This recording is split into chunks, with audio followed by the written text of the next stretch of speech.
Hello student, मैं निखिल कुमार आप सभी का स्वागत करता हूं आपके अपने यूट्यूब चैनल सीजीपीएससी ई पाठशाला में। सीजीपीएससी ई पाठशाला में आज का हमारा टॉपिक है राष्ट्रीय एवं अंतर्राष्ट्रीय करंट अफेयर्स, जिसमें हम चर्चा करने वाले हैं पिछले 45 दिन के करंट अफेयर्स पर। जी हां, लास्ट 45 डेज, पिछले 1.5 महीने से यूट्यूब पर नेशनल इंटरनेशनल करंट अफेयर के वीडियोस अपलोड नहीं हुए हैं। जनरली 15 डेज के गैप में मैं नेशनल इंटरनेशनल करंट अफेयर का वीडियो रिकॉर्ड करके आपको यूट्यूब पर प्रोवाइड कराता हूं, लेकिन सितंबर माह में, सितंबर मंथ में किसी निजी कार्य में व्यस्त रहने के कारण मैं वीडियो रिकॉर्ड करके अपलोड नहीं कर पाया। इसीलिए आज के इस क्लास में हम पिछले 1.5 महीने यानी कि 1 से 30 सितंबर 2024 और 1 से 15 अक्टूबर, अभी करंट में अक्टूबर मंथ चल रहा है, 1 से 15 अक्टूबर 2024 तक के पिछले 45 दिन के करंट अफेयर को हम कवर करने वाले हैं। और नेक्स्ट टाइम से आपका ये जो नेशनल इंटरनेशनल करंट अफेयर का वीडियो है वो सेम 15 डेज के ही टाइम ड्यूरेशन में अपलोड होगा। ठीक है, देखिए सीजीपीएससी ई पाठशाला का छत्तीसगढ़ आर्थिक सर्वेक्षण 2023-24 और छत्तीसगढ़ एवं केंद्रीय बजट 2024-25 का बुक मार्केट में अवेलेबल है। इस बुक को आप इन शहरों के बुक डिपो में जाकर के ले सकते हैं। यहाँ शहरों के नाम, बुक डिपो के नाम, उनके कॉन्टैक्ट नंबर दिए गए हैं। साथ ही साथ आप हमारे mobile app CG books cart में भी जाकर के हमारे आर्थिक सर्वेक्षण के बुक को ऑनलाइन ऑर्डर कर घरों में फ्री होम डिलीवरी सर्विस के माध्यम से मंगा सकते हैं। CG books cart mobile app में आपको सीजीपीएससी ई पाठशाला के साथ साथ छत्तीसगढ़ के अन्य कोचिंग इंस्टीट्यूट, अन्य पब्लिकेशन के बुक अवेलेबल हो जाएंगे, जिसे आप घर बैठे ऑनलाइन ऑर्डर कर फ्री होम डिलीवरी सर्विस के माध्यम से मंगा सकते हैं। चलिए टॉपिक पे आते हैं, ध्यान दीजिएगा। पिछले 45 दिन के करंट अफेयर हमें कवर करने हैं, तो बहुत सारे टॉपिक है। थोड़ा सा चीजों को मैं फास्ट बताऊंगा और स्पेशली जिन चीजों को हाईलाइट करूंगा उसे आपको याद रखना है।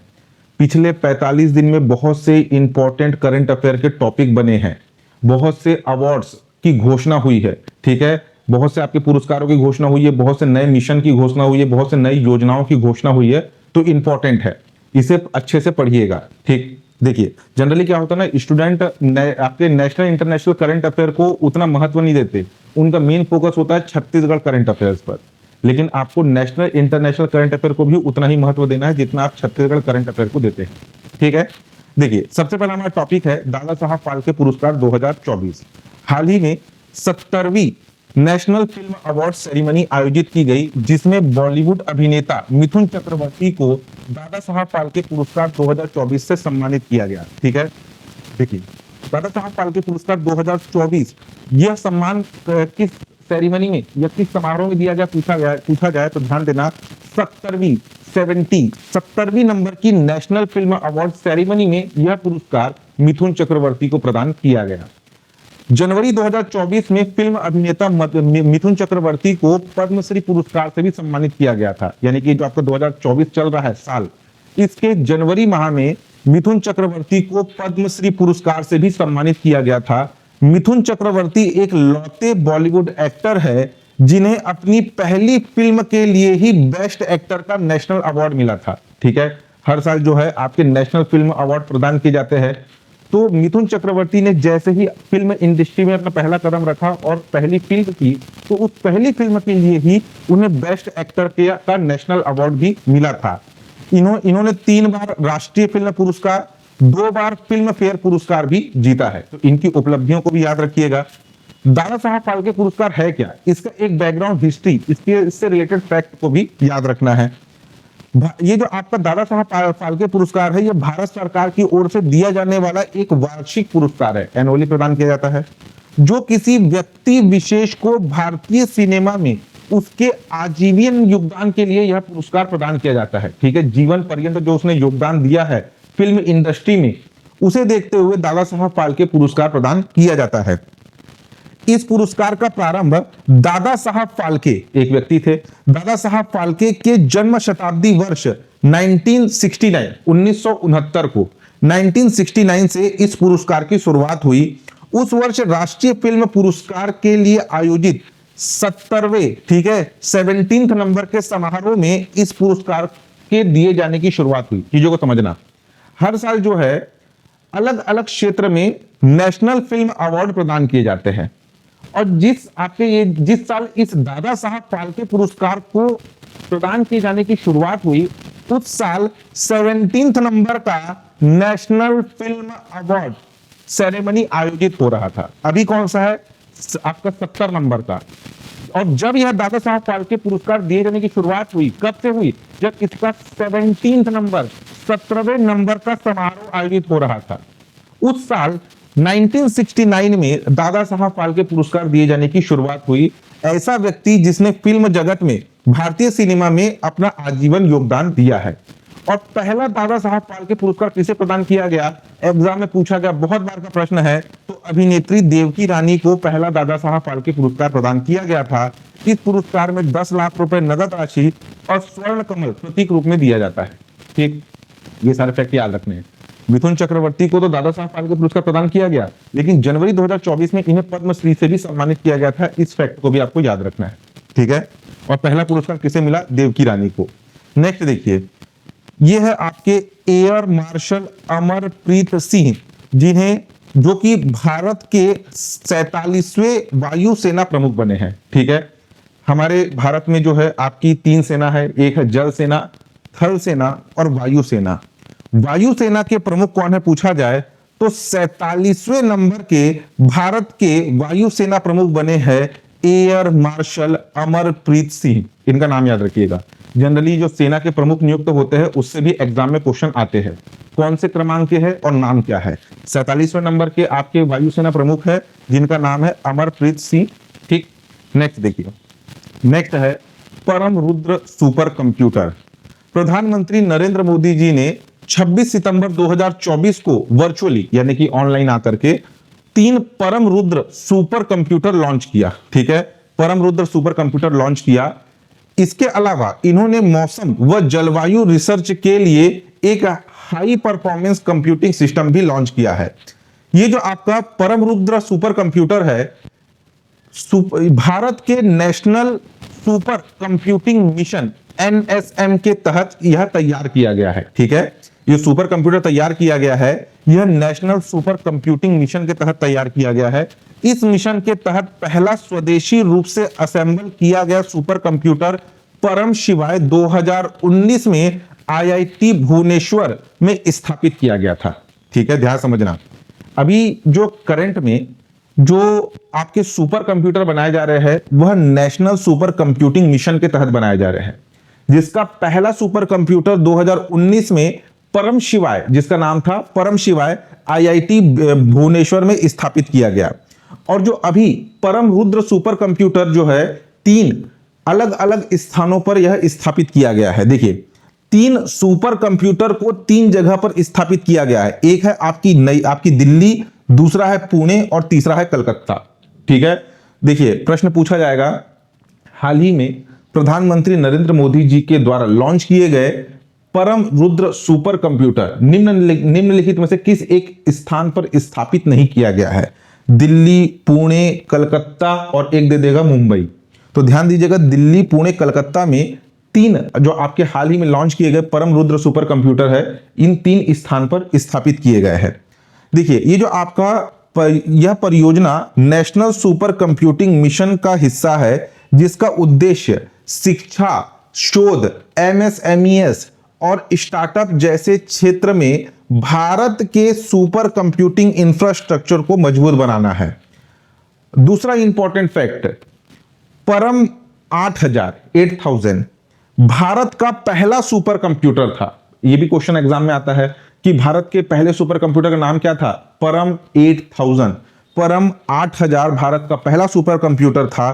परम सुपर कंप्यूटर की एक श्रृंखला है जिसे पुणे भारत में centre for development of advance computing के द्वारा डिजाइन और असेंबल किया गया था। यानी कि जो भारत का पहला सुपर कंप्यूटर था परम 8000, इसे पुणे के centre of development of advance computing के द्वारा डिजाइन किया गया था और असेंबल किया गया था। तो ये सारे फैक्ट भी आपको याद रखने हैं। अभी हाल ही में लॉन्च किया गया सुपर कंप्यूटर का नाम परम रुद्र, किस श्रृंखला का हिस्सा है? नेशनल कंप्यूटिंग मिशन का हिस्सा है। इसका पहला सुपर कंप्यूटर कहां स्थापित किया गया था? IIT भुवनेश्वर में 2019 परम शिवाय के नाम से। और भारत का पहला सुपर कंप्यूटर आपका परम 8000 है। ये सारे फैक्ट आपको याद होने चाहिए। नेक्स्ट देखिए, 17वां पेरिस पैरालंपिक 2024। अभी हमने ग्रीष्मकालीन पेरिस ओलंपिक खेलों के बारे में लास्ट मंथ के करंट अफेयर में पढ़ा है।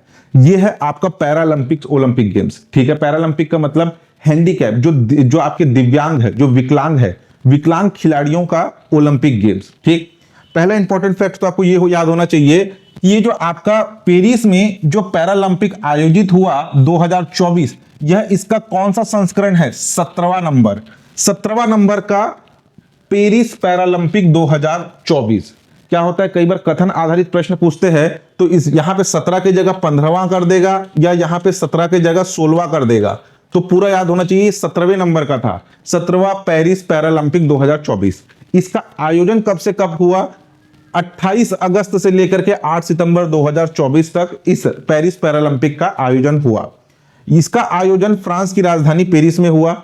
इस पेरिस पैरालंपिक में भारत ने कुल 29 पदक जीते, 29 पदक जीते, जिसमें 7 स्वर्ण पदक, 9 रजत पदक और 13 कांस्य पदक है। ठीक है, गोल्ड मेडल 7, सिल्वर मेडल 9 और ब्रॉन्ज मेडल आपका 13। और इसके साथ पैरालंपिक गेम्स में भारत ने एक रिकॉर्ड भी सेट किया है। ठीक, अगला जो पैरालंपिक गेम्स है यानी कि 18वें नंबर का, ये था 17वें नंबर का, 18वें नंबर का ग्रीष्मकालीन पैरालंपिक 2028, ये यूएसए के लॉस एंजल्स शहर में आयोजित होगा। जब कभी भी ओलंपिक गेम्स का समापन होता है तो अगले किस स्थान पर ओलंपिक गेम्स आयोजित होंगे इसकी भी घोषणा की जाती है। तो 17वें नंबर के पैरालंपिक्स के समापन समारोह में घोषणा किया गया है कि 18 नंबर का, 18वें नंबर का ग्रीष्मकालीन पैरालंपिक लॉस एंजल्स में आयोजित होगा 2028 को। ठीक है, अगर हम रैंकिंग की बात करें तो पैरालंपिक्स में आपकी जो मेडल टैली है, जो पदक तालिका है, उसमें चाइना फर्स्ट पोजीशन पर रहा 220 पदकों के साथ। ठीक है, ये टॉप पे रहा, जबकि हमारा भारत 18वें स्थान पर था इस पेरिस पैरालंपिक के मेडल टैली में। अगर ध्वजवाहक की हम बात करें तो उद्घाटन समारोह में, यानी कि जिस दिन पेरिस पैरालंपिक का आयोजन शुरू हुआ, जिस दिन इसका उद्घाटन हुआ, तो उद्घाटन समारोह में हरविंदर सिंह और प्रीति पाल, ये 2 खिलाड़ी थे जो कि ध्वजवाहक थे, और समापन में सुमित अंतिल और भाग्यश्री जाधव, ये समापन समारोह में भारतीय दल के ध्वजवाहक थे। विशेष, पैरालंपिक में भारत के लिए पहला स्वर्ण पदक निशानेबाज अवनी लखेरा ने जीता था, इसको अलग से याद रखना है। ठीक है, ये जो आपका अभी पेरिस पैरालंपिक 17वें नंबर का पेरिस पैरालंपिक 2024 जो आयोजित हुआ, इसमें पहला गोल्ड मेडल किसने जीता पूछा जाएगा तो पहला गोल्ड मेडल जीता था आपके अवनी लखेरा ने, किसमें? शूटिंग, निशानेबाज में। स्वर्ण पदक की बात करें, देखिए इसमें जो है 7 स्वर्ण, 9 रजत और आपके 13 आपके कांस्य पदक है। आप रजत को याद नहीं रखेंगे और कांस्य पदक के विजेता खिलाड़ियों के नाम याद नहीं रखेंगे तो भी चलेगा, लेकिन स्वर्ण पदक विजेता खिलाड़ियों के नाम आपको याद होने चाहिए, क्योंकि ये क्या है? गोल्ड मेडल है। तो अवनी लखेरा जिन्होंने शूटिंग निशानेबाजी में जीता, नितेश कुमार जिन्होंने बैडमिंटन में जीता, सुमित अंतिल जिन्होंने भाला फेंक जेवेलियन थ्रो में जीता, हरविंदर सिंह जिन्होंने तीरंदाजी में आपका स्वर्ण पदक जीता, धर्मवीर जिन्होंने क्लब थ्रो में, प्रवीण कुमार ऊंची कूद यानी कि हाई जंप में, और नवदीप सिंह जिन्होंने जो है जेवेलिन थ्रो भाला फेंक में इन्होंने स्वर्ण पदक जीता। सबसे हाईलाइट में थे आपके यह नवदीप सिंह, इनका नाम याद रखना। ठीक है, नवदीप सिंह जो कि जेवेलियन थ्रो भाला फेंक में इन्होंने स्वर्ण पदक जीता। लास्ट डे जब आपका 8 सितंबर था, लास्ट दिन में इन्होंने आपका यह पदक जीता है। ठीक है, देखिए ये नवदीप सिंह से रिलेटेड एक फैक्ट और याद रखना है, इन्होंने शुरू में सिल्वर मेडल जीता था और जिन्होंने गोल्ड मेडल जीता था उन्हें अयोग्य घोषित किया गया, जिसके बाद नवदीप सिंह का सिल्वर मेडल गोल्ड मेडल में अपग्रेड हुआ। देखिए भाला फेंक F41 वर्ग में स्वर्ण पदक विजेता ईरानी, ठीक है, ईरान देश के बेतसवा सादेग को अयोग्य घोषित किए जाने के बाद भारत के नवदीप सिंह के रजत पदक को स्वर्ण पदक में अपग्रेड किया गया था। तो ये जो ईरान देश के जो खिलाड़ी है ना, बेतसाय सादेग, इनका नाम भी याद रखना है। ये किस देश के खिलाड़ी है?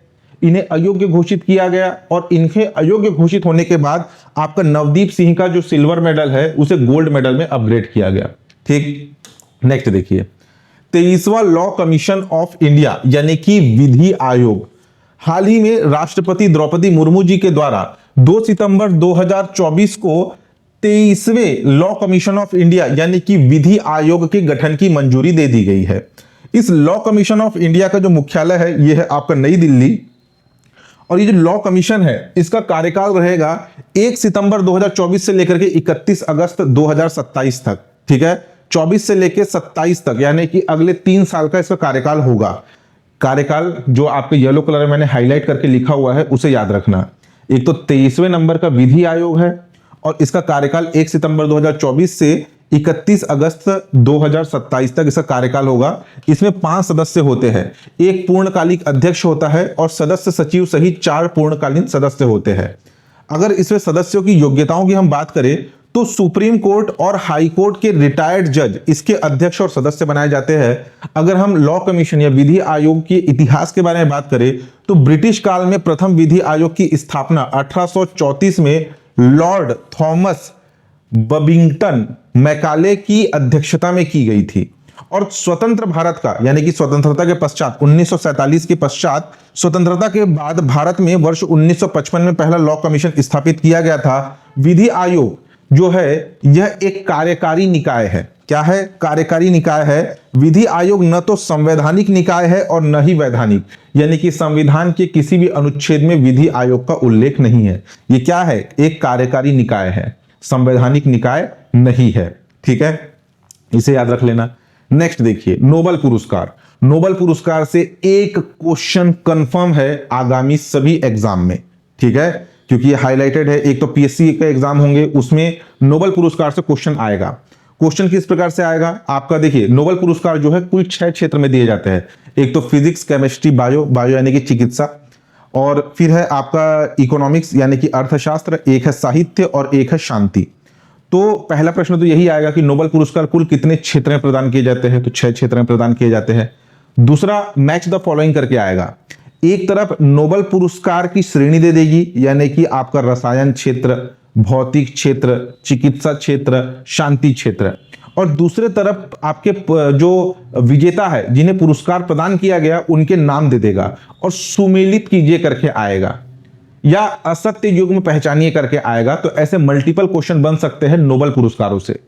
या आपका प्रश्न पूछा जाएगा जैसे फॉर एग्जांपल कि साहित्य का नोबेल पुरस्कार, ये जो आपकी हांगकांग को साहित्य का नोबेल पुरस्कार किस योगदान के लिए प्रदान किया गया? तो आपको पुरस्कार प्रदान किए जाने का कारण भी याद रखना है। ठीक है, सबसे पहले नंबर पर है साहित्य का नोबेल पुरस्कार 2024 दक्षिण कोरियाई लेखिका। ठीक है, इनके देश का नाम भी आपको याद होना चाहिए। दक्षिण कोरियाई लेखिका हांगकांग को 2024 के साहित्य का नोबेल पुरस्कार प्रदान किया गया। उन्हें यह पुरस्कार उनके गहन काव्यात्मक गद्य के लिए दिया गया है जो ऐतिहासिक आघातों का सामना करता है और मानव जीवन की नाजुकता को उजागर करता है। तो किस कारण के लिए प्रदान किया गया यह भी याद होना चाहिए। ठीक है, कम से कम इतना याद रखिएगा, उनके गहन काव्यात्मक गद्य के लिए। और जो इंग्लिश मीडियम वाले हैं उनके लिए यहां पर इंग्लिश में भी लिखा हुआ है। ठीक, नोबेल पुरस्कार जो है यानी कि साहित्य का नोबेल पुरस्कार ये रॉयल स्वीडिश एकेडमी के द्वारा दिया जाता है। इसमें जो है 11 मिलियन स्वीडिश क्राउन, ठीक है, 1.1 million dollar, 11 million Swedish crown की राशि इसमें प्रदान की जाती है विजेताओं को। उनके उपन्यास द वेजिटेरियन ने उन्हें अंतर्राष्ट्रीय स्तर पर पहचान दिलाई और इस कृति के लिए 2016 में इन्हें अंतर्राष्ट्रीय बुकर पुरस्कार से भी सम्मानित किया गया था। ये नाम आपको याद होना चाहिए। ठीक है, 2024 का इन्हें नोबेल पुरस्कार प्रदान किया गया, लेकिन इन्हें वर्ष 2016 में अंतर्राष्ट्रीय बुकर पुरस्कार से भी सम्मानित किया गया था इनकी उपन्यास द वेजिटेरियन के लिए। ठीक, साहित्य का नोबेल पुरस्कार से हमारे भारत के एक साहित्यकार भी पुरस्कृत हुए हैं जिनका नाम है रविंद्रनाथ टैगोर। रविंद्रनाथ टैगोर जी को साहित्य में नोबेल पुरस्कार वर्ष 1913 में प्राप्त हुआ था और इस साहित्य का नोबेल पुरस्कार पाने वाले यह पहले एशियाई और भारतीय थे। ठीक है, एशिया महाद्वीप के पहले व्यक्ति और पहले भारतीय व्यक्ति जिन्हें साहित्य का क्षेत्र का नोबेल पुरस्कार प्रदान किया गया था। कब? वर्ष 1913 में। तो इनका नाम भी आपको याद होना चाहिए। नेक्स्ट देखिए, नेक्स्ट है आपका शांति का नोबेल पुरस्कार। ठीक है, पीस प्राइज। शांति का जो नोबेल पुरस्कार है यह जापानी संगठन को मिला है। ठीक है, देखिए किस देश को मिल रहा है। लेखिका, इससे पहले जो हमने पढ़ा साहित्य वाला, वो लेखिका किस देश की है, दक्षिण कोरियाई। शांति का नोबेल पुरस्कार ये किस देश के संगठन को मिल रहा है, तो यहां पे भी देश याद होने चाहिए, ठीक है। जापानी संगठन जिसका नाम है निहोन हिडानक्यो, निहोन हिडानक्यो जैपनीज नाम है। इसे जो है शांति का नोबेल पुरस्कार 2024 से सम्मानित किया गया। अब ये जो संगठन है इसे नोबेल पुरस्कार क्यों मिला, के द्वारा हिरोशिमा और नागासाकी पर कब परमाणु बम गिराए गए थे, तो ये डेट भी याद रख लेना कि 6 अगस्त 1945 को हिरोशिमा पर परमाणु बम जो गिराया गया था उसका नाम था लिटिल बॉय। लिटिल बॉय नामक एक परमाणु बम गिराया गया था और 3 दिन बाद 9 अगस्त 1945 को नागासाकी में परमाणु बम फैटमैन गिराया गया था, जिसमें लाखों की संख्या में जापानीज लोगों की मृत्यु हुई थी, ठीक है। तो हिरोशिमा में गिराया गया परमाणु बम का नाम क्या था, लिटिल बॉय। नागासाकी में गिराया गया परमाणु बम का नाम क्या था, आपका फैटमैन। हिरोशिमा में कब गिराया गया, 6 अगस्त 1945, और आपका नागासाकी में कब गिराया गया, 3 दिन बाद 9 अगस्त 1945 को। और जापानीज संगठन आपका निहोन हिडानक्यो को यह शांति का नोबेल पुरस्कार प्रदान किया जा रहा है, ठीक। ये सारे फैक्ट याद होने चाहिए। नेक्स्ट, अर्थशास्त्र, इकोनॉमिक्स, अर्थशास्त्र का नोबेल पुरस्कार। ये जो अर्थशास्त्र का नोबेल पुरस्कार है यह 3 व्यक्तियों को प्रदान किया गया। नाम क्या है, दारोन एसेमोग्लू, ठीक है। थोड़ा सा विदेशी नाम है, हो सकता है प्रोनाउंसिएशन में थोड़ा सा गड़बड़ हो, जो चीजें लिखी हुई है उसे थोड़ा याद करना। दारेन एसेमोग्लू, साइमन जॉनसन और जेम्स ए रॉबिन्सन को 2024 में अर्थशास्त्र के लिए नोबेल पुरस्कार प्रदान किया गया। और इन्हें यह नोबेल पुरस्कार क्यों प्रदान किया गया, देखिए, इन तीनों अर्थशास्त्रियों को कोई भी संस्था यानी कोई भी ऑर्गेनाइजेशन कैसे बनते हैं और वह कैसे समृद्धि को प्रभावित करते हैं के स्टडी के लिए यह पुरस्कार प्रदान किया गया। सिंपल सी बात है, इकोनॉमिक्स का संबंध किसी कंपनी से होगा, किसी ऑर्गेनाइजेशन से होगा। तो कोई आपका ऑर्गेनाइजेशन, कोई संगठन कैसे बनता है, यानी संस्था कैसे बनता है और वह कैसे समृद्धि को प्रभावित करता है, किसी देश की समृद्धि को कैसे प्रभावित करता है, उसकी स्टडी के लिए यह पुरस्कार प्रदान किया गया है आपके डोरेन, साइमन और जेम्स ए रॉबिन्सन को, ठीक। इनके नाम को भी आपको याद रखना है। नेक्स्ट देखिए, रसायन विज्ञान का नोबेल पुरस्कार, केमिस्ट्री। रसायन विज्ञान को नोबेल पुरस्कार जो है 2024 का यह नोबेल पुरस्कार डेविड बेकर, डेमिस हासाबिस और जॉन एम जंपर को यह पुरस्कार प्रदान किया गया, यानी कि 3 वैज्ञानिकों को यह पुरस्कार प्रदान किया गया है। इसमें ये जो आपका एक चीज ध्यान रखना, स्पेशली रसायन विज्ञान का नोबेल पुरस्कार, यहां पर 3 वैज्ञानिक जरूर है, लेकिन जैसे आपको मैंने बताया इसमें आपका जो पुरस्कार है, अभी हमने पढ़ा यहां पर कि ये इसमें जो है आपका 11 मिलियन स्वीडिश क्राउन इतनी राशि इसमें प्रदान की जाती है। तो अगर किसी एक व्यक्ति ने जीता है तो पूरी यह राशि इसे प्रदान किया जाएगा। अगर वहीं पे 2 व्यक्ति है तो 2 व्यक्ति आपस में इस राशि को बांटेंगे, और 3 व्यक्ति है तो 3 व्यक्ति उन्हें वो जो है उस राशि को बांटेंगे। लेकिन ये राशि व्यक्तियों पर आधारित नहीं होती, यह राशि उनके कार्यों पर आधारित होती है। कार्यों पर आधारित, ये आपको भी ये केमिस्ट्री वाले में समझ में आएगा। यहां पे ध्यान देना, यहां पे जो है आपके 3 व्यक्ति है, ठीक है, 3 वैज्ञानिक है जिन्हें रसायन विज्ञान का पुरस्कार प्रदान किया गया, जिसमें से आपके डेविड बेकर को आधी राशि और शेष आधी राशि इन 2 को, यानी कि डेमिस हासाबिस और जॉन एम जंपर को प्रदान किया जाएगा। समझ रहे, $11 मिलियन की जो राशि है, आधी राशि आपके किसे, यह मिलेगा डेविड बेकर को, ठीक है। अब देखिए इनका कार्य क्या है, ध्यान समझना।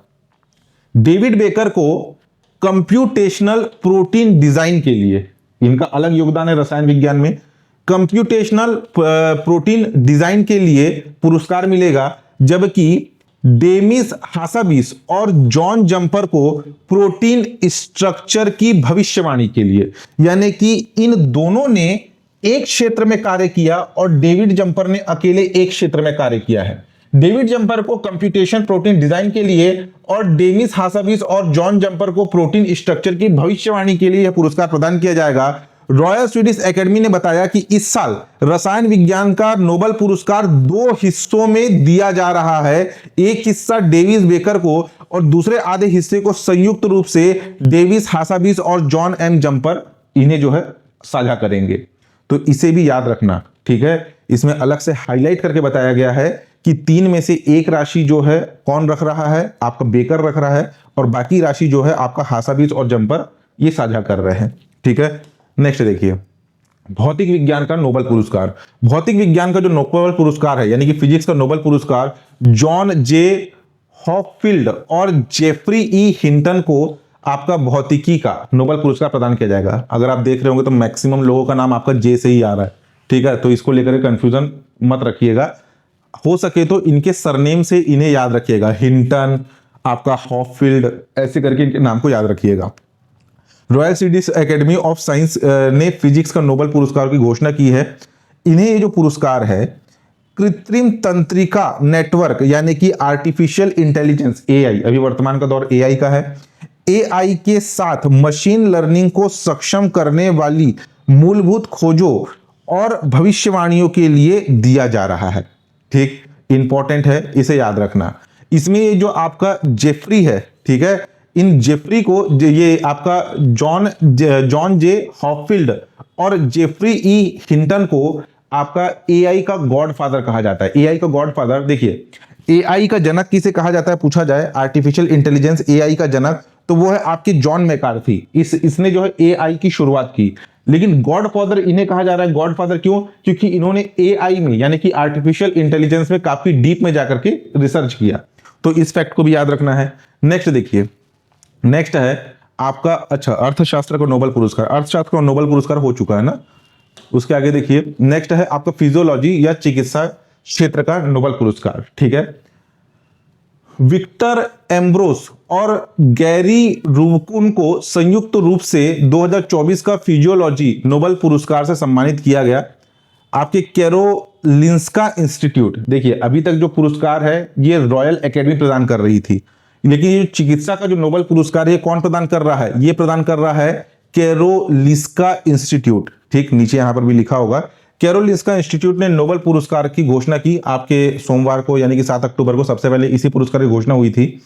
इससे इन्हें यह पुरस्कार माइक्रो आरएनए, ठीक है, माइक्रो आरएनए की खोज और ट्रांसक्रिप्शन के बाद जीन एक्सप्रेशन को रेगुलेट करने में उनकी भूमिका के लिए यह पुरस्कार प्रदान किया गया। 7 से 14 अक्टूबर के बीच घोषित किए जाने वाले पुरस्कारों में 11 मिलियन स्वीडिश क्राउन की राशि प्रदान की जाती है, ठीक, इंपॉर्टेंट है, इसे याद रखना। नेक्स्ट देखिए, अच्छा ये काफी इंपॉर्टेंट टॉपिक है। हाल ही में भारत सरकार के द्वारा 5 भाषाओं को शास्त्रीय भाषा यानी कि क्लासिकल लैंग्वेज का दर्जा दिया गया। इससे आगामी 1 साल तक होने वाले एग्जाम के क्वेश्चन बनने की संभावना है इस टॉपिक से, और मल्टीपल क्वेश्चन बनेंगे। मल्टीपल क्वेश्चन किस प्रकार से बनेंगे ये भी बता रहा हूं। सबसे पहले करंट अफेयर का टॉपिक कि कैबिनेट ने 5 भाषाओं को शास्त्रीय भाषा का दर्जा दिया। अब ये 5 भाषा कौन कौन से है? मराठी भाषा, बंगाली भाषा, पाली भाषा, प्राकृत भाषा और असमिया भाषा। मराठी जो कि महाराष्ट्र में बोली जाती है, बंगाली जो कि पश्चिम बंगाल में बोली जाती है, पाली और प्राकृत हमारे एक प्राचीन भाषा में से एक है, ठीक है, बौद्ध धर्म और जैन धर्म के टाइम पे आप पढ़े होंगे। असमिया जो कि असम राज्य में बोले जाने वाली एक शास्त्रीय एक भाषा है। इन्हें हाल ही में इन 5 भाषाओं को शास्त्रीय भाषा का दर्जा मिला। प्रश्न पूछा जाएगा कि हाल ही में केंद्र सरकार के कैबिनेट के द्वारा 5 भाषाओं को शास्त्रीय भाषा का दर्जा मिला, निम्नलिखित में से कौन सा एक इनमें शामिल नहीं है? आपको दे देगा मराठी, दे देगा बंगाली, दे देगा एक, दे देगा आपका असमिया और एक दे देगा आपका राजस्थानी, ऐसे करके आपका दे देगा। तो आपको अपना आंसर वैसे सेलेक्ट करना है। अब देखिए, इससे पहले ऐसा नहीं है कि अभी इन्हीं 5 भाषाओं को क्लासिकल लैंग्वेज या शास्त्रीय भाषा का दर्जा मिला है। इससे पहले भी जो है आपकी भाषाओं को टोटल 6 भाषाएं आपके शास्त्रीय भाषा के अंतर्गत आते थे। सबसे पहला जो शास्त्रीय भाषा का दर्जा प्रदान किया गया, किसे प्रदान किया गया? तमिल को। तमिल जो कि तमिलनाडु में बोला जाता है। वर्ष 2004 में तमिल को पहली शास्त्रीय भाषा का दर्जा दिया गया। उसके बाद 2005 में संस्कृत को दिया गया। हम क्या सोचते हैं? संस्कृत हमारे देश की सबसे प्राचीन भाषा है। तो प्रश्न अगर पूछा जाएगा तो कंफ्यूजन बनेगा कि निम्नलिखित में से किस भाषा को सबसे पहले शास्त्रीय भाषा का दर्जा दिया गया, तो सबसे पहले इसमें गलती होने की संभावना क्या रहेगी कि आंसर लिया लेंगे हम संस्कृत। लेकिन संस्कृत पहला भाषा नहीं है जिसे शास्त्रीय भाषा का दर्जा मिला। पहला भाषा कौन सा है? पहला भाषा है तमिल, जिसे वर्ष 2004 में शास्त्रीय भाषा का दर्जा मिला। उसके एक साल बाद 2005 में संस्कृत को शास्त्रीय भाषा का दर्जा मिला। फिर 2008 में दो, तेलुगु और कन्नड़। तेलुगु जो कि आंध्र प्रदेश तेलंगाना वाले क्षेत्र में बोला जाता है, कन्नड़ जो कि कर्नाटक वाले क्षेत्र में बोला जाता है। उसके बाद आपका मलयालम, ठीक है, केरल में बोला जाता है आपका मलयालम। मलयालम को 2013 में, और उड़िया यानी कि उड़ीसा में बोली जाने वाली भाषा उड़िया, इसे 2014 में यह आपके शास्त्रीय भाषा यानी कि क्लासिकल लैंग्वेज का दर्जा मिला है। तो टोटल अब हमारे देश में शास्त्रीय भाषाओं की संख्या कितनी हो गई है? 11, इसे भी याद रखना है, ठीक है। पहले 6 थे, अभी 5 को दर्जा मिला, टोटल संख्या हो गई है 11। तो कौन कौन सी भाषा है? सबसे पहले देखिए, इस याद करने में कोई दिक्कत नहीं होगा। साउथ इंडियन के 4 भाषाओं के नाम याद होने चाहिए। साउथ इंडियन यानी कि दक्षिण भारत, कर्नाटक का कन्नड़, आंध्र प्रदेश का तेलुगु, तमिलनाडु का आपका तमिल और केरल का मलयालम। इतना हो गया, ठीक है। पांचवा फिर उसके बाद आपका एक है संस्कृत जो हमारी सबसे प्राचीन भाषा है, और एक है, याद रखना है, हमारा छत्तीसगढ़ का पड़ोसी उड़ीसा का उड़िया, ठीक। 5 नए भाषाओं के नाम याद रखने हैं। एक है आपका महाराष्ट्र का मराठी, दूसरा है आपका बंगाल का बंगाली, तीसरा पाली और संस्कृत हमारी प्राचीन भाषा, संस्कृत से रिलेट करके याद रखना पाली और प्राकृत को, और असमिया, 7 सिस्टर स्टेट में से एक असमिया। ऐसा नहीं है कि किसी भी भाषा को शास्त्रीय भाषा का दर्जा दे सकते हैं, इसका भी अपना एक क्राइटेरिया है। क्राइटेरिया क्या है? ध्यान देना। भारत सरकार ने 2004 में शास्त्रीय भाषा की एक कैटेगरी शुरू की थी, जिसमें सबसे पहले शास्त्रीय भाषा का दर्जा दिया गया था तमिलनाडु के तमिल को। शास्त्रीय भाषा के मानदंडों के अनुसार भाषा का 1500 से 2000 साल पुराना रिकॉर्ड होना चाहिए, यानी कि उस भाषा का इतिहास जो है 1500 से 2000 साल पुराना होना चाहिए। इसके साथ भाषा का प्राचीन साहित्य या ग्रंथों का संग्रह होना चाहिए। जैसे कि अगर आप बात करेंगे तमिल, कन्नड़, मलयालम, तेलुगु, ये सभी के सभी प्राचीन भाषाएं हैं। अगर आप कृष्णदेवराय का इतिहास पढ़े होंगे, विजयनगर का इतिहास, तो उसमें आपको ये सारे भाषाओं के बारे में, इनके साहित्य के बारे में अभी आप पढ़े होंगे, ठीक। मराठी भाषा जो कि शिवाजी महाराज जी के समय की है। तो कोई भी भाषा को शास्त्रीय भाषा का दर्जा तब दिया जाएगा जब उसका 1500 से 2000 साल पुराना इतिहास हो और उसके साहित्य व ग्रंथ का संग्रह भी होना आवश्यक है, ठीक। नेक्स्ट देखिए, धरती आबा जनजातीय ग्राम उत्कर्ष योजना। हाल ही में यानी कि 2 अक्टूबर 2024 को, जब महात्मा गांधी जी की जन्म जयंती थी, तब आपका झारखंड के हजारीबाग से 2 अक्टूबर 2024 को प्रधानमंत्री नरेंद्र मोदी जी के द्वारा एक नई योजना की शुरुआत हुई, जिसका नाम है धरती आबा जनजाति ग्राम उत्कर्ष योजना। इस योजना के अंतर्गत लाभान्वित कौन होंगे? इस अभियान में 30 राज्य केंद्र शासित प्रदेश। अच्छा, पिछले करंट अफेयर में मैंने 30 राज्य केंद्र शासित प्रदेश बताया, तो बहुत से लोग बोल रहे थे कि सर हमारे भारत देश में 30 राज्य कहां है? अरे पहले पूरा पढ़ लीजिए, इसे मैं क्या बोल रहा हूं, 30 राज्य / केंद्र शासित प्रदेश, यानी भारत के राज्य और केंद्र शासित प्रदेश को जोड़ करके संख्या बताई जा रही है 30, ठीक है। 30 राज्य केंद्र शासित प्रदेश, मैं ये नहीं बोल रहा हूं कि 30 राज्य है, इसमें 30 राज्य प्लस केंद्र शासित प्रदेश, यानी केंद्र शासित प्रदेश सहित संख्या 30 बताई जा रही है। 30 राज्य केंद्र शासित प्रदेश जनजाति बहुल गांव तथा आकांक्षी ब्लॉक में फैला हुआ है, जो कि 549 जिलों 2911 ब्लॉक में 5 करोड़ से अधिक जनजाति लोगों को लाभान्वित करेगा। यानी कि इस अभियान में भारत के 549 जिले 2911 ब्लॉक के 5 करोड़ से अधिक जनजाति के लोगों को इस अभियान का लाभ मिलेगा, ठीक है। इसका उद्देश्य क्या है? भारत सरकार के 17 मंत्रालयों द्वारा कार्यान्वित 25 प्रयासों के माध्यम से सामाजिक बुनियादी ढांचा, स्वास्थ्य, शिक्षा, आजीविका में कमियों को दूर करना है। यह जनजाति क्षेत्र और समुदाय के समग्र और सतत विकास को सुनिश्चित करने के लिए बनाया गया है।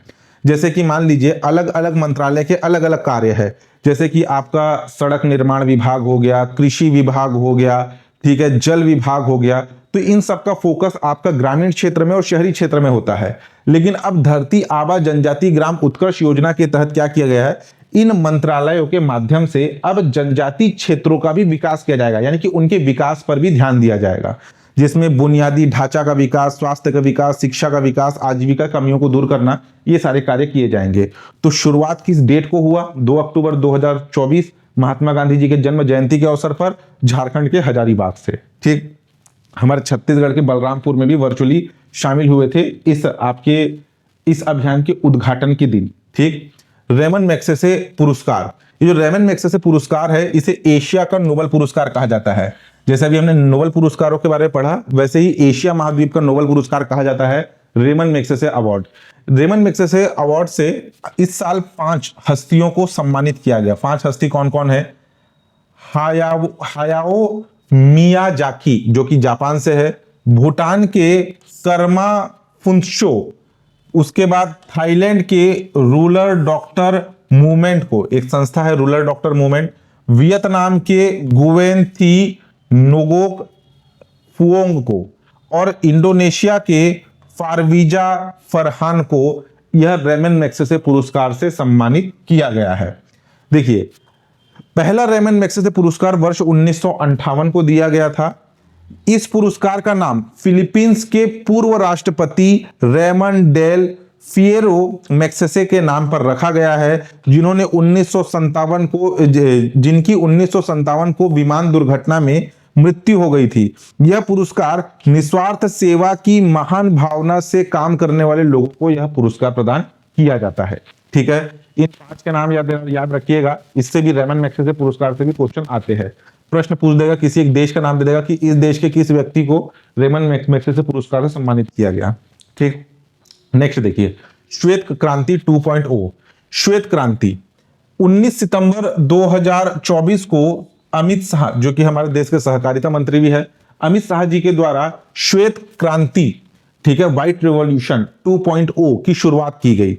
श्वेत क्रांति, इसका उद्देश्य, जो अभी इसका 2.0 वर्जन आया है, इसका उद्देश्य क्या है? महिला किसानों को सशक्त बनाने और रोजगार के अवसर पैदा करने के उद्देश्य से एक व्यापक पहल माना जा रहा है इसके द्वितीय संस्करण को।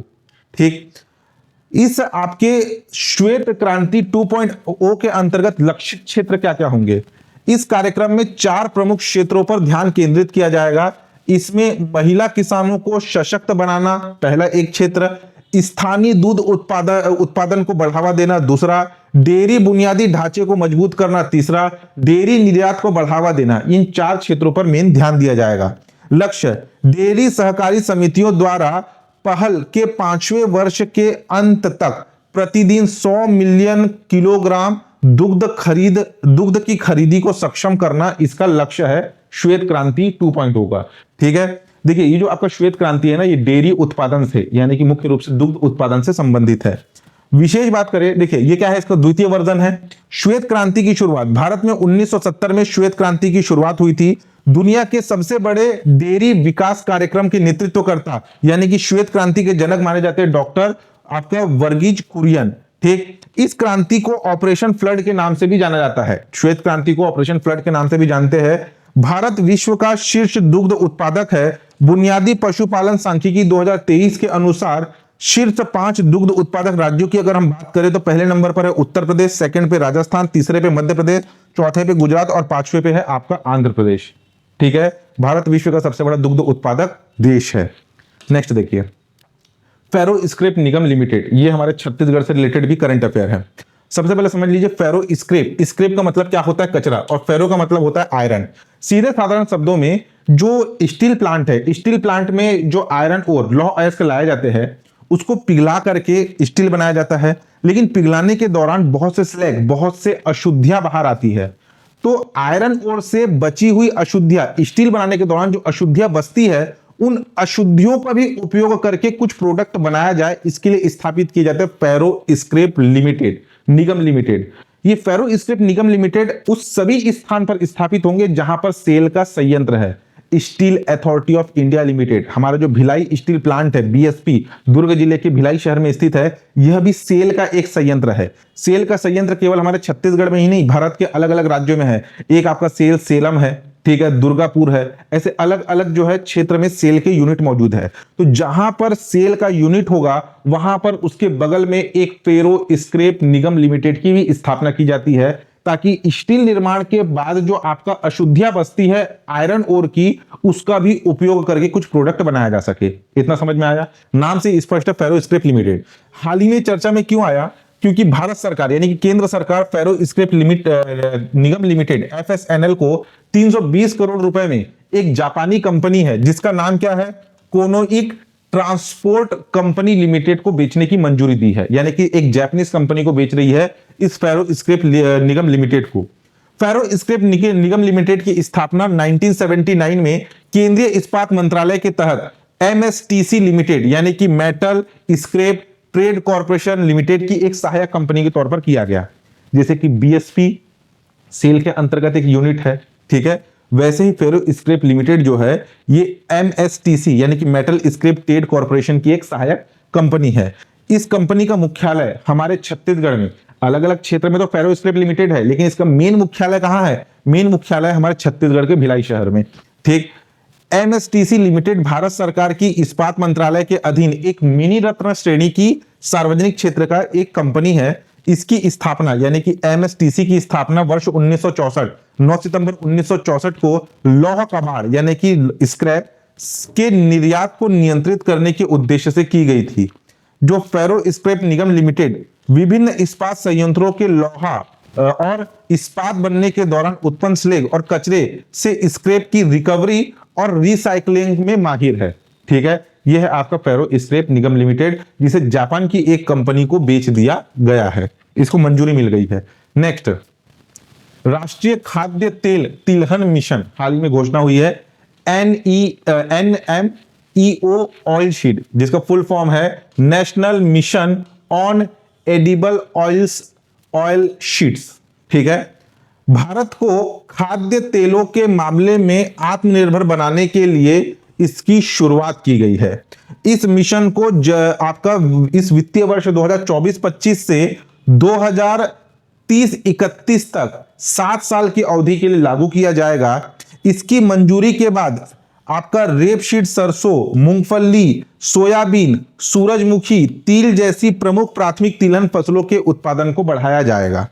मिशन का उद्देश्य तिलहन की खेती को एडिशनल 40 लाख हेक्टेयर तक बढ़ाना है। बस याद रखना NMEO, इसका संबंध, इस मिशन का संबंध किससे है? इस मिशन का संबंध तिलहन की फसल से है, ठीक है। ऐसे शॉर्ट फॉर्म में भी दे देगा आपको। नेक्स्ट, सुप्रीम कोर्ट को मिला नया ध्वज और प्रतीक चिन्ह। सुप्रीम कोर्ट की 75वीं वर्षगांठ के अवसर पर भारत की राष्ट्रपति द्रौपदी मुर्मू ने जो है सुप्रीम कोर्ट को नए ध्वज और प्रतीक चिन्ह दिया। नए ध्वज की खासियत क्या है? देखिए, यह है आपका नया ध्वज जो कि आपका नेवी ब्लू कलर में है, ठीक है, जिसमें संस्कृत में श्लोक लिखा है यतो धर्मस्तो जयः अंकित है, जिसका अर्थ होता है जहां धर्म है वहां विजय होगी। तो क्या अंकित है ये याद होना चाहिए, यतो धर्मस्तो जयः यह अंकित है।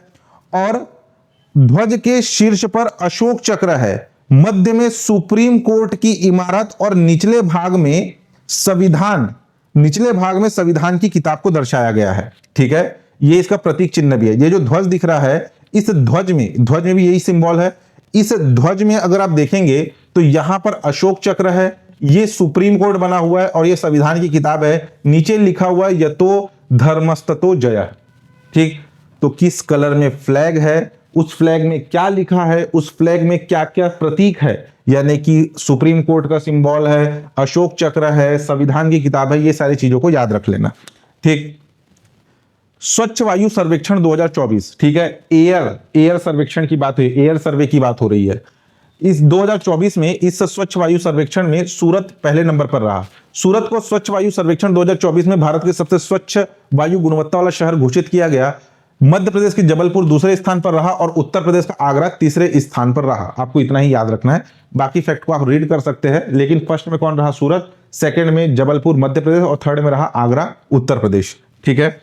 नेक्स्ट देखिए, नेक्स्ट है खो खो विश्व कप 2025 भारत में शुरू होगा। खो एक भारतीय खेल है। भारतीय खो खो महासंघ और अंतर्राष्ट्रीय खो खो महासंघ ने घोषणा की है कि पहला खो खो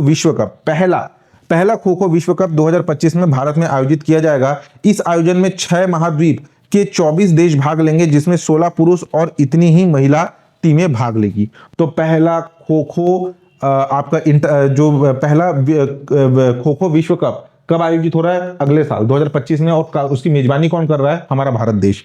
ठीक है, नेक्स्ट देखिए, एनपीएस वात्सल्य स्कीम। अब ये है क्या? सबसे पहले NPS national pension scheme, national pension scheme यानी कि लोग जो है सेविंग करते हैं ताकि बुढ़ापे में उन्हें पेंशन मिल सके, ये नेशनल पेंशन स्कीम है। अब नेशनल पेंशन स्कीम वात्सल्य लाया गया है जो कि बच्चों से संबंधित है।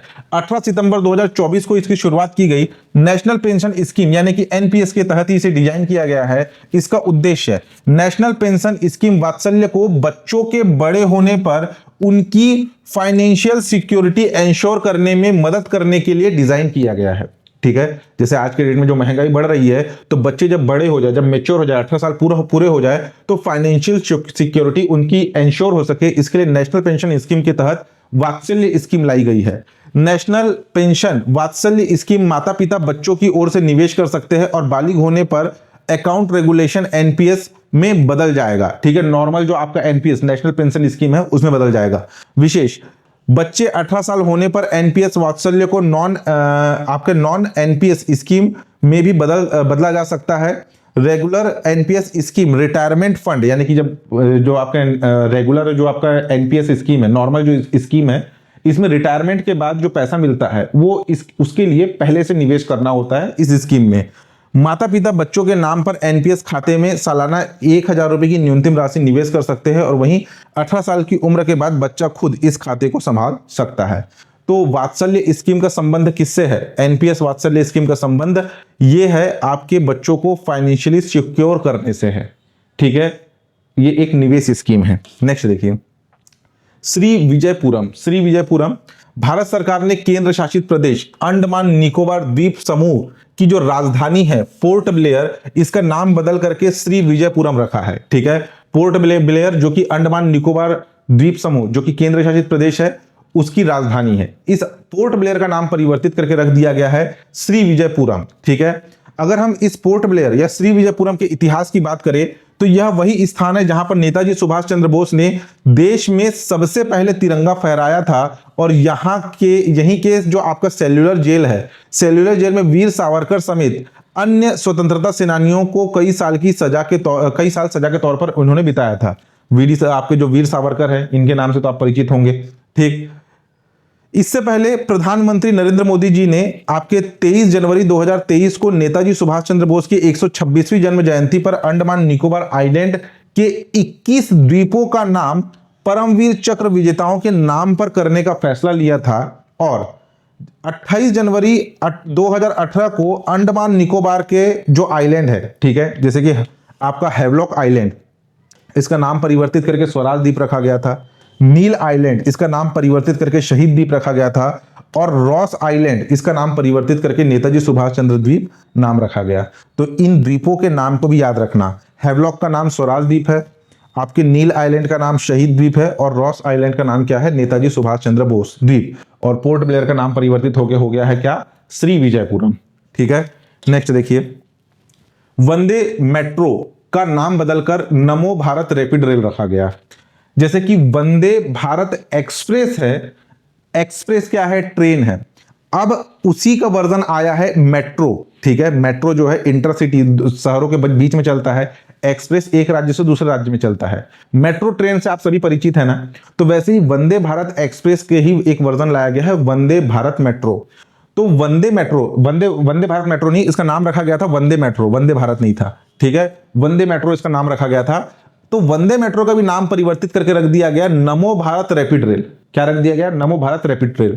अब देखिए, 16 सितंबर 2024 को पहला वंदे मेट्रो या नमो भारत रैपिड रेल की शुरुआत हुई।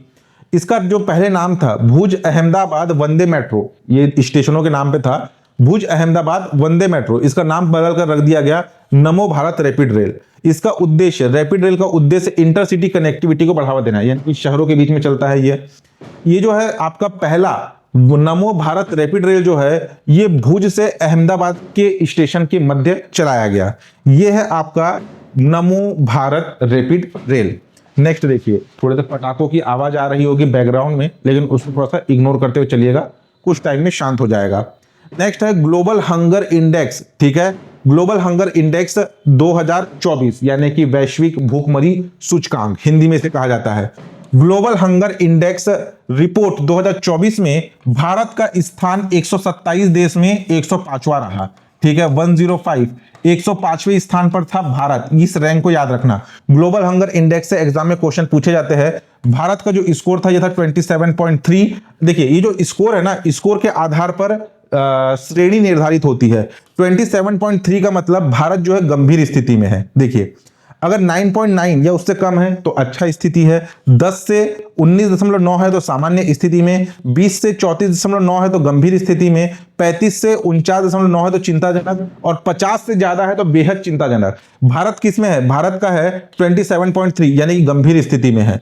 हालांकि भारत पिछले साल की तुलना में इस साल भारत के रैंक में सुधार हुआ है, लेकिन भारत अभी भी गंभीर भूख की समस्याओं वाले देश में शामिल है। चीन, यूएई और कुवैत समेत 22 देश पहले नंबर पे है। फर्स्ट रैंकिंग में 22 देश है एक साथ, और भारत कौन से नंबर पर है? 105वें स्थान पर है, ठीक है। इसमें अलग अलग भी आपके परसेंटेज दिया गया है। भारत में कुपोषित आबादी 13.7%, ठीक है। प्रश्न पूछ सकता है कि ग्लोबल हंगर इंडेक्स के अनुसार भारत में कुपोषित आबादी कितनी है? 17.7%। 5 से कम उम्र के बच्चों जिनकी हाइट कम है 35.5%। 5 से कम उम्र के बच्चे जिनका वजन कम है 18.7%।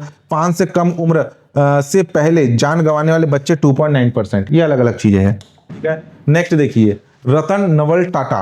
रतन टाटा का पूरा नाम क्या है? रतन नवल टाटा। हाल ही में इनका निधन हुआ। आधुनिक युग में भारतीय व्यापार के प्रतीकों में से एक रतन नवल टाटा का 86 वर्ष की आयु में 9 अक्टूबर 2024 को मुंबई महाराष्ट्र के ब्रीच कैंडी अस्पताल में इनका निधन हुआ। देखिए अगर हम बात करें तो 1991 में जहांगीर रतन जी दादा भाई टाटा, जिसे JRD टाटा के नाम से भी जाना जाता है, उनकी मृत्यु के बाद रतन टाटा को टाटा सन्स के अध्यक्ष के रूप में नियुक्त किया गया था, ठीक है। JRD टाटा के बाद रतन टाटा जो है टाटा सन्स के अध्यक्ष नियुक्त हुए थे। रतन टाटा के नेतृत्व में टाटा समूह अपने व्यवसाय का विस्तार किया और एक बहुराष्ट्रीय कंपनी बनने का इन्होंने लक्ष्य रखा। उनके कार्यकाल के अगर हम बात करें तो वर्ष 2008 में टाटा नैनो, एक लकटकिया कार थी, छोटे आकार की कार, टाटा नैनो इनके टाइम पीरियड में लॉन्च हुआ था, जो कि 1 लाख रुपए कीमत थी।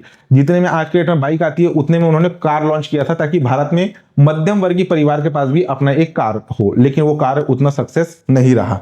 2012 में रतन टाटा ने टाटा सन्स के चेयरमैन पद छोड़ दिया और उन्हें टाटा सन्स का मानद चेयरमैन बनाया गया।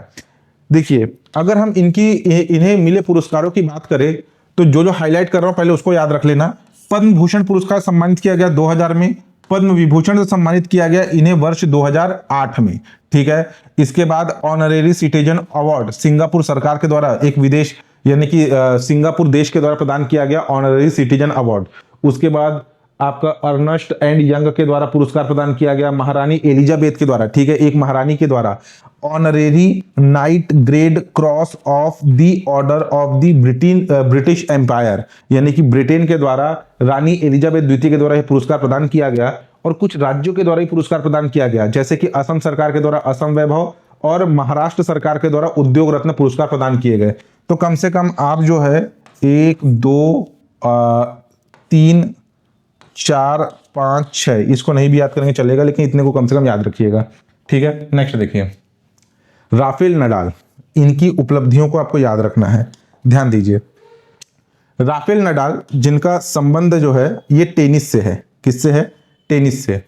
राफेल नडाल ने अब तक कुल 22 ग्रैंड स्लैम एकल खिताब जीता है। ये जो राफेल नडाल है ये किस देश के खिलाड़ी है? तो स्पेन के खिलाड़ी है। इनसे रिलेटेड हर एक फैक्ट याद होना चाहिए, एग्जाम में इंडिविजुअल क्वेश्चन बनेगा। किस खेल से संबंधित है? टेनिस से संबंधित है। किस देश के खिलाड़ी है? स्पेन के खिलाड़ी है। राफेल नडाल ने टेनिस से संन्यास लेने का ऐलान किया है हाल ही में।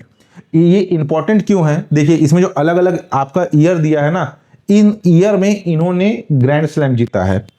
नडाल के नाम पुरुष एकल वर्ग में 22 ग्रैंड स्लैम खिताब जीतने का रिकॉर्ड है। सबसे ज्यादा ग्रैंड स्लैम सर्बिया के नोवाक जोकोविच ने जीता है 24, ठीक है। 24 जीता है किसने? नोवाक जोकोविच ने। उसके बाद सेकंड नंबर पर है राफेल नडाल, जिन्होंने 22 ग्रैंड स्लैम जीता है। नडाल टेनिस के दिग्गज खिलाड़ियों में शामिल है। उन्हें लाल बजरी का बादशाह कहा जाता है, लाल बजरी का बादशाह।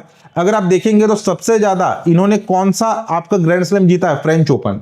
ठीक है, कितने सारे ईयर दिए हुए हैं? 4 4 8 4 3 12 13 14 14 फ्रेंच ओपन इन्होंने जीता है, जो कि लाल बजरी के ऊपर खेला जाता है, इसलिए इन्हें लाल बजरी का बादशाह कहा जाता है। प्रश्न पूछा जाएगा कि किस टेनिस खिलाड़ी को लाल बजरी का राजा कहा जाता है, तो राफेल नडाल को लाल बजरी का राजा कहते हैं। नडाल ने अपने करियर में सबसे ज्यादा ग्रैंड स्लैम फ्रेंच ओपन जीते हैं। डेविस कप फाइनल नडाल के पेशेवर टेनिस करियर का आखिरी मैच होगा। अभी शायद नवंबर में होने वाला डेविस कप, जो कि इनका आखिरी मैच होगा।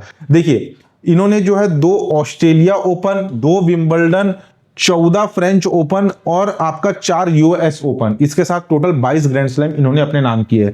तो कितने ग्रैंड स्लैम जीते, किस देश से संबंधित है, किस खेल से संबंधित है, और इन्हें जो है लाल बजरी का राजा कहा जाता है, ये सारे फैक्ट याद रखने हैं। ठीक है, देखिए अगर हम बात करें सबसे ज्यादा मेंस सिंगल ग्रैंड स्लैम खिताब किसने जीता, तो सबसे पहले नंबर पर है नोवाक जोकोविच 24, सेकंड नंबर पर है राफेल नडाल 22 और थर्ड नंबर पर है रोजर फेडर, जिन्होंने 20 जीता है। ये टॉप 3 खिलाड़ी हमेशा आपको टेनिस में इनका ही नाम पढ़ने के लिए मिलेगा।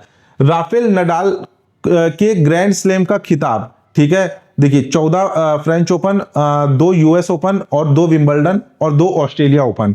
इसकी अन्य उपलब्धियों की अगर हम बात करें तो इन्होंने गोल्डन ग्रैंड स्लैम भी जीता है, गोल्डन स्लैम जीता है। ग्रैंड स्लैम किसे कहा जाता है और गोल्डन स्लैम किसे कहा जाता है, ये समझना। यहां पर आपको चार यहां पे प्रतियोगिताओं के नाम दिख रहे हैं। Australia open, Wimbledon, French open और यूएस ओपन। इसे भी ग्रैंड स्लैम कहा जाएगा, इसे भी ग्रैंड स्लैम कहा जाएगा, इसे भी ग्रैंड स्लैम कहा जाएगा और इसे भी ग्रैंड स्लैम कहा जाएगा। और गोल्डन स्लैम किसे कहते हैं? जिन्होंने चारों आपके ग्रैंड स्लैम जीता हो और साथ ही साथ ओलंपिक में भी एक गोल्ड मेडल जीता हो, उसे गोल्डन स्लैम कहा जाता है। गोल्डन स्लैम का क्राइटेरिया क्या है? चारों आपके ग्रैंड स्लैम उसने जीता हो और साथ ही साथ किसी एक ओलंपिक में अगर उसने गोल्ड मेडल जीता है तो उसे गोल्डन स्लैम कहा जाता है। ठीक है, ध्यान देना यहां पे। देखिए, राफेल नडाल ओलंपिक में भी 2 बार गोल्ड मेडल जीत चुके हैं। साल 2008 के बीजिंग ओलंपिक सिंगल वर्ग में गोल्ड मेडल जीता। 2016 के रियो ओलंपिक डबल्स में गोल्ड मेडल अपने नाम किया।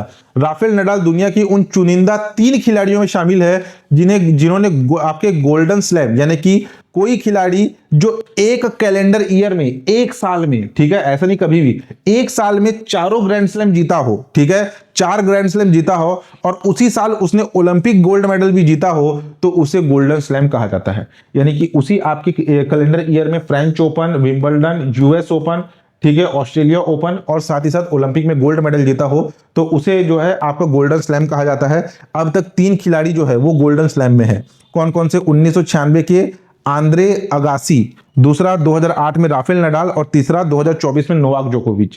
ठीक, नेक्स्ट देखिए, नेक्स्ट है आपका दक्षिण पूर्व एशियाई राष्ट्रीय संगठन, आसियान देश जिन्हें कहा जाता है, ठीक है, ASEAN, आसियान के नाम से इसे जाना जाता है। प्रधानमंत्री नरेंद्र मोदी जी 10 और 11 अक्टूबर को लाओस, ठीक है, एक देश है लाओस की 2 दिवसीय यात्रा की। इसमें यह 21वीं दक्षिण पूर्व एशियाई राष्ट्र संघ एशियान भारत शिखर सम्मेलन में इन्होंने भाग लिया। ठीक है, प्रश्न पूछा जाएगा कि आपका आसियान का सम्मेलन कहां आयोजित हुआ, तो लाओस में आयोजित हुआ। लाओस दक्षिण पूर्व एशियाई राष्ट्रों के संगठन का मौजूदा अध्यक्ष है। आसियान की स्थापना 8 अगस्त 1967 को बैंकॉक, थाईलैंड में आसियान घोषणा में हस्ताक्षर के साथ की गई थी।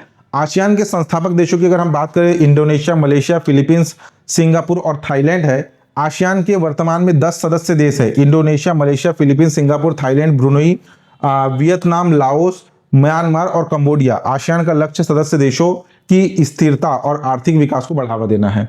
ठीक है, ये उतना इंपॉर्टेंट नहीं है, लेकिन करंट अफेयर का टॉपिक था, याद रख लेना। नेक्स्ट देखिए, फिल्म लापता लेडीज। ठीक, ये जो फिल्म लापता लेडीज है, ये 97, ठीक है, 97 नंबर के ऑस्कर अवार्ड 2025 के फॉरेन फिल्म कैटेगरी में भारत की ओर से ऑफिशियल एंट्री मिली है इस लापता लेडीज को। Aamir Khan film production house के बैनर तले बनी फिल्म को किरण राव ने डायरेक्ट किया है। अब तक फॉरेन फिल्म कैटेगरी में 3 फिल्म मदर इंडिया, सलाम बॉम्बे और लगान नॉमिनेट हुई थी, लेकिन किसी ने भी अवार्ड नहीं जीता। इस साल नॉमिनेट हुआ है आपका लापता लेडीज। ठीक है, अब इसे अवार्ड मिलेगा या नहीं आने वाले समय पता चलेगा। नेक्स्ट देखिए, रिया सिंघा 2024 का मिस यूनिवर्स इंडिया का खिताब रिया सिंघा के नाम है। इस प्रतियोगिता का आयोजन 22 सितंबर को राजस्थान की राजधानी जयपुर में हुआ। रिया सिंघा गुजरात के अहमदाबाद की रहने वाली है। मिस यूनिवर्स इंडिया 2024 प्रतियोगिता का आयोजन हर साल किया जाता है। इसकी विजेता इंटरनेशनल स्तर पर आयोजित होने वाली मिस यूनिवर्स प्रतियोगिता में भारत का प्रतिनिधित्व करती है। यानी कि इस साल कौन है मिस यूनिवर्स इंडिया है? रिया सिंघा, जो कि इंटरनेशनल लेवल पर जो मिस यूनिवर्स प्रतियोगिता आयोजित होगी उसमें भारत देश का प्रतिनिधित्व करेगी, भारत देश को रिप्रेजेंट करेगी।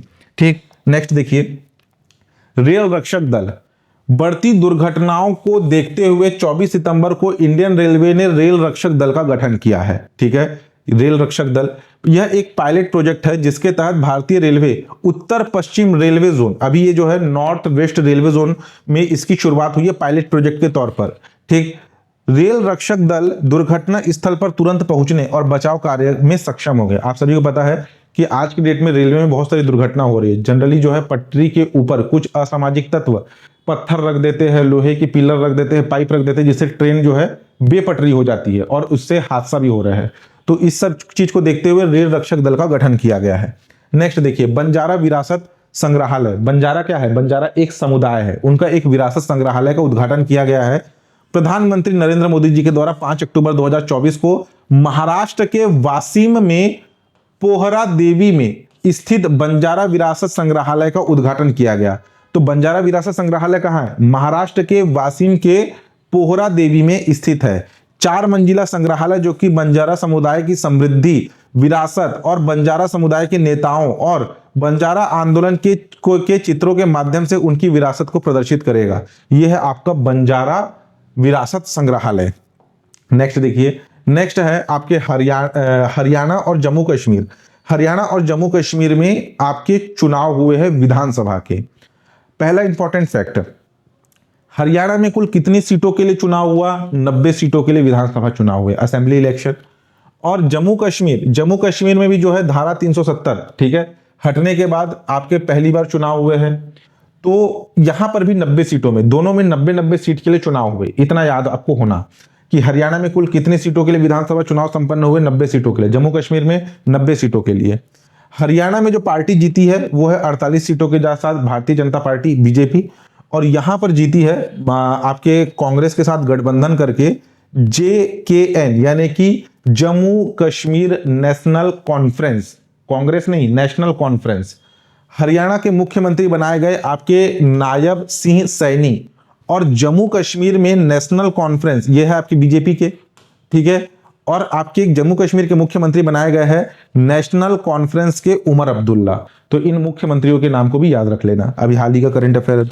नेक्स्ट देखिए, गूगल फॉर इंडिया 2024 इवेंट का आयोजन हुआ। गूगल फॉर इंडिया इवेंट का जो है ये दिल्ली में आयोजित हुआ। गूगल इवेंट का यह 10वां एडिशन था जो ये आपका इवेंट आयोजित हुआ उसका। गूगल इस इवेंट में 2015 से, ये जो इवेंट है इसे भारत में 2015 से आयोजित करता आ रहा है। इस साल गूगल का फोकस भारतीय बाजार में AI टेक्नोलॉजी पर रहा। इस इवेंट में जेमिनी AI, ठीक है, प्रश्न पूछा जाएगा कि जेमिनी किस आपके प्लेटफॉर्म का एक आर्टिफिशियल इंटेलिजेंस है, तो गूगल के आर्टिफिशियल इंटेलिजेंस का नाम क्या है? जेमिनी AI के हिंदी और 8 अन्य भारतीय भाषाओं में मिलने की घोषणा की गई है। जेमिनी लाइव पहले सिर्फ इंग्लिश में था, अब इसे जो है हिंदी के साथ साथ 8 अन्य भारतीय भाषाओं में भी लॉन्च किया गया है। अब इसे गूगल में भारत में हिंदी भाषा के साथ साथ आपके बंगाली, गुजराती, कन्नड़, मलयालम, मराठी, तेलुगु, तमिल और उर्दू में भी लॉन्च कर दिया गया है जेमिनी को। तो जेमिनी इंग्लिश के साथ साथ, इंग्लिश और हिंदी के साथ साथ 8 अन्य भारतीय भाषाओं में भी लॉन्च हो चुका है। ठीक, नेक्स्ट देखिए, नेक्स्ट है आईफा अवार्ड। आईफा अवार्ड में भी कुछ कुछ आपको अवार्ड याद रखने हैं, पूरा तो याद रखने की जरूरत नहीं है। आईफा अवार्ड ये भी आपके सिनेमा जगत में दिया जाने वाला अवार्ड है। सिनेमा जगत में सबसे बड़ा अवार्ड है आपका नेशनल फिल्म अवार्ड, ठीक है, राष्ट्रीय फिल्म पुरस्कार। आईफा अवार्ड, इसको भी अलग से थोड़ा 1-2 कैटेगरी याद रख लेना। बेस्ट फिल्म अवार्ड दिया गया एनिमल को, ठीक है, बेस्ट एक्टर का अवार्ड मिला है जवान मूवी के लिए शाहरुख खान को। बेस्ट एक्ट्रेस का अवार्ड मिला है मिसेस चटर्जी वर्सेस नॉर्वे रानी मुखर्जी को। बस इतना ही याद रखना है, ठीक है। बाकी हाँ, ये जो आपके येलो कलर में हाईलाइट है, best actor in negative role Bobby Deol Animal, और बेस्ट सिंगर मेल दिए मिला है भूपिंदर बब्बल, जो कि अर्जन वैली एनिमल मूवी के लिए मिला। मैक्सिमम जो इसमें अवार्ड है एनिमल मूवी को ही मिला है, ठीक है। नेक्स्ट देखिए, अब कुछ मिसलेनियस फैक्ट है। सबसे पहले श्रीलंका के नए राष्ट्रपति। श्रीलंका हमारे भारत देश का पड़ोसी आपका देश है, तो यहाँ पे कौन राष्ट्रपति है, कौन प्रधानमंत्री, इनके नाम भी याद होने चाहिए। आपके श्रीलंका के नए राष्ट्रपति बनाए गए हैं आपके अनुरा दिसानायके, ठीक है। जबकि श्रीलंका की प्रधानमंत्री बनी है, महिला है, कौन है, इनका नाम है हरिनी अमरसूरिया। राष्ट्रपति का नाम अनुरा दिसानायके और प्रधानमंत्री का नाम है महिला हरिनी अमरसूरिया। भारत के नए वित्त सचिव, ठीक है, फाइनेंस सेक्रेटरी, ये है आपके तुहिन कांत पांडे। दिल्ली की 9वीं मुख्यमंत्री बनी है, दिल्ली कैपिटल, ठीक है। यहां पे मुख्यमंत्री का नाम याद होना चाहिए। पहले थे अरविंद केजरीवाल जी, अभी बनी है आपके आतिशी सिंह। विदेश मामलों की स्थायी समिति के अध्यक्ष, जो आपके सांसद है उसमें अलग अलग समिति के अध्यक्ष बनाए जाते हैं, तो विदेश मामले की स्थायी समिति के अध्यक्ष बनाए गए हैं शशि थरूर। उसके बाद भारतीय अंतर्राष्ट्रीय समुद्री विवाद समाधान केंद्र IIMDRC, इसका मुख्यालय बनाया गया है, यानी कि इसकी स्थापना की गई है मुंबई महाराष्ट्र में। दुनिया का पहला एशियाई किंग गिद्ध संरक्षण केंद्र स्थापित किया गया है उत्तर प्रदेश में, ठीक है। अब कुछ वन लाइनर है। भारतीय हॉकी टीम ने चाइना को हरा करके 5वीं बार एशियाई चैंपियन ट्रॉफी का खिताब जीता, ठीक है। कितनी बार जीता, 5वीं बार जीता। हर कोई पेरिस ओलंपिक गेम्स में ध्यान देगा, इधर एशिया चैंपियन ट्रॉफी पे किसी का ध्यान नहीं जाएगा, और इससे क्वेश्चन आ जाएगा, पूछा जाएगा कि 5वीं बार आपके हॉकी में 5वीं बार एशियाई चैंपियन ट्रॉफी किस टीम के द्वारा जीता गया, तो भारतीय हॉकी टीम के द्वारा जीता गया। एक तूफान है, टाइफून है, जिसका नाम क्या है, यागी, ठीक है, यागी। इससे प्रभावित होने वाले देश है लाओस, म्यांमार और वियतनाम। इन देश की सहायता के लिए भारत की मानवीय सहायता अभियान चलाया गया है, ऑपरेशन सद्भावना। ऑपरेशन से एग्जाम में क्वेश्चन आते हैं, ऑपरेशन गंगा, ऑपरेशन कावेरी। तो ऑपरेशन सद्भावना का संबंध किससे है, एक चक्रवाती तूफान है, टाइफून है, जिसका नाम है यागी, जिससे लाओस, वियतनाम और म्यांमार, भारत के पड़ोसी राज्य, पड़ोसी देश जिससे प्रभावित हुए, तो उनकी सहायता के लिए ऑपरेशन सद्भावना भारत सरकार के द्वारा चलाया गया। नेक्स्ट देखिए, महाराष्ट्र सरकार ने देसी गाय को, ठीक है, राज्य माता का दर्जा दिया है। कैबिनेट ने इस बैठक में गायों के लिए 50 रुपए प्रतिदिन की सब्सिडी योजना लागू करने का भी फैसला लिया है। महाराष्ट्र देश का दूसरा राज्य है जिसने गाय को राजमाता का दर्जा दिया, पहला है आपका उत्तराखंड, ठीक है। मध्य प्रदेश, जो कि देश का 41.92% सोयाबीन का उत्पादन करता है, सोयाबीन जिससे तेल निकलता है, जो कि भारत का में सबसे अधिक है। मध्य प्रदेश को जो है सोया राज्य का खिताब भी मिला है। पहले नंबर पर मध्य प्रदेश सोयाबीन के उत्पादन में अग्रणी, दूसरे नंबर पर महाराष्ट्र है, और तीसरे नंबर पर है आपका राजस्थान। तो महाराष्ट्र के उत्पादन में अग्रणी राज्य कौन सा है, मध्य प्रदेश। किसे सोया राज्य का दर्जा मिला है, मध्य प्रदेश। DRDO, ठीक है, डिफेंस रिसर्च डेवलपमेंट ऑर्गेनाइजेशन, रक्षा अनुसंधान एवं विकास संगठन ने भारतीय लाइट टैंक, ठीक है, टैंक का सफल परीक्षण किया, जिसका नाम क्या है, जोरावर। जोरावर क्या है, जोरावर भारतीय लाइट टैंक का नाम है, जिसे विकसित किया गया है DRDO के द्वारा। नेक्स्ट, विश्व स्वास्थ्य संगठन यानी WHO ने MVA-BN वैक्सीन को मंकी पॉक्स के खिलाफ पहली वैक्सीन घोषित की है। WHO ने मंकी पॉक्स को वैश्विक स्वास्थ्य आपातकाल भी घोषित किया था, ठीक है।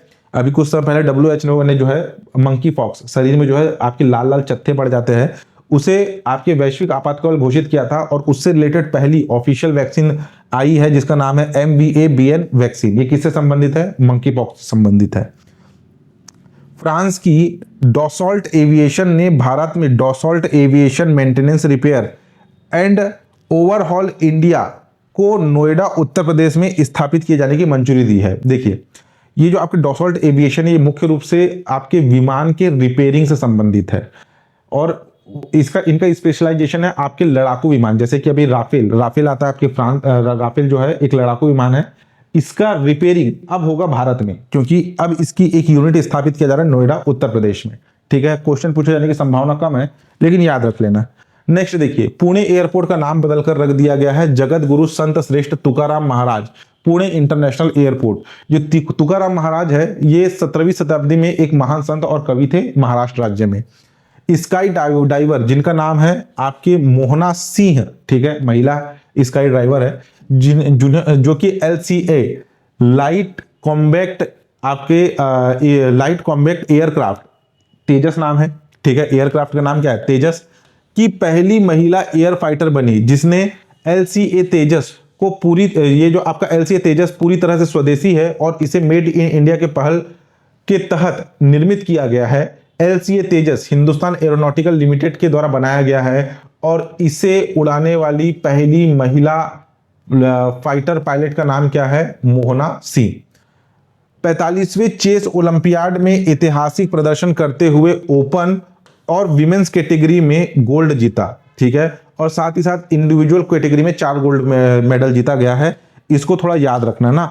45वें चेस ओलंपियाड में ओपन यानी कि इसमें मुख्य रूप से आपके मेल थे, और विमेंस कैटेगरी में 1-1 गोल्ड मेडल जीता गया, यानी कि 2 आपके गोल्ड आए, और इंडिविजुअल यानी कि सेपरेट एक प्लेयर ने जो है आपका 4 गोल्ड मेडल जीते हैं इस 45वें चेस आपके चेस ओलंपियाड में। भारत ओलंपिक संघ ने 38वें ग्रीष्मकालीन राष्ट्रीय खेलों यानी कि नेशनल गेम्स, जिसका आयोजन 28 जनवरी से 14 फरवरी 2025 के मध्य होगा, इसकी मेजबानी सौंपी है उत्तराखंड को। यानी कि 38वें नंबर का नेशनल गेम्स की मेजबानी कौन कर रहा है, उत्तराखंड, ठीक है, जबकि पिछला जो नेशनल गेम्स हुआ था 37वें नंबर का, यह आयोजित हुआ था गोवा में। 38वें नंबर का नेशनल गेम्स का आयोजन कहां होगा, उत्तराखंड में। काफी इंपॉर्टेंट है, इससे क्वेश्चन पूछे जाने की संभावना ज्यादा है। 38वें ग्रीष्मकालीन नेशनल गेम्स का आयोजन उत्तराखंड, ठीक है। नेक्स्ट देखिए, शेफाली वर्मा महिला T20 इंटरनेशनल क्रिकेट में 2000 रन बनाने वाली सबसे कम उम्र की भारतीय खिलाड़ी है। उन्होंने महिला T20 विश्व कप 2024 के दौरान श्रीलंका के खिलाफ मैच के दौरान यह उपलब्धि हासिल करी। तो शेफाली वर्मा महिला T20 इंटरनेशनल में 2000 रन बनाने वाली सबसे कम उम्र की खिलाड़ी। इंग्लिश बल्लेबाज, ठीक है, यानी कि इंग्लैंड के बल्लेबाज जो रूट वर्ल्ड टेस्ट चैंपियनशिप में 5000 रन पूरे करने वाले दुनिया के पहले बल्लेबाज है।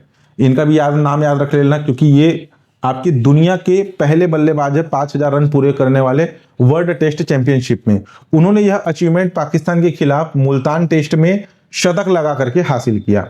नेक्स्ट, प्रधानमंत्री गरीब कल्याण योजना PMGKAY और अन्य कल्याणकारी योजनाओं के तहत दिसंबर 2028 तक फोर्टिफाइड चावल की आपूर्ति जारी रखने की मंजूरी मिली है, ठीक है। जो आपके उचित मूल्य की दुकान में, राशन की दुकान में जो मुफ्त में चावल दिए जाते हैं, अब इसकी अवधि बढ़ा करके कर, देखिए छत्तीसगढ़ सरकार तो देती है, एक सेंट्रल की स्कीम है जिसका नाम है प्रधानमंत्री गरीब कल्याण योजना, जिसके तहत भी चावल दिए जाते हैं, और ये मुफ्त चावल दिए जाएंगे कब तक, आपके दिसंबर 2028 तक। तो दिसंबर 2028 डेट याद रखना कि प्रधानमंत्री गरीब कल्याण योजना के तहत आपके मुफ्त चावल, फोर्टिफाइड चावल की आपूर्ति कब तक जारी रखी जाएगी, तो दिसंबर 2028 तक।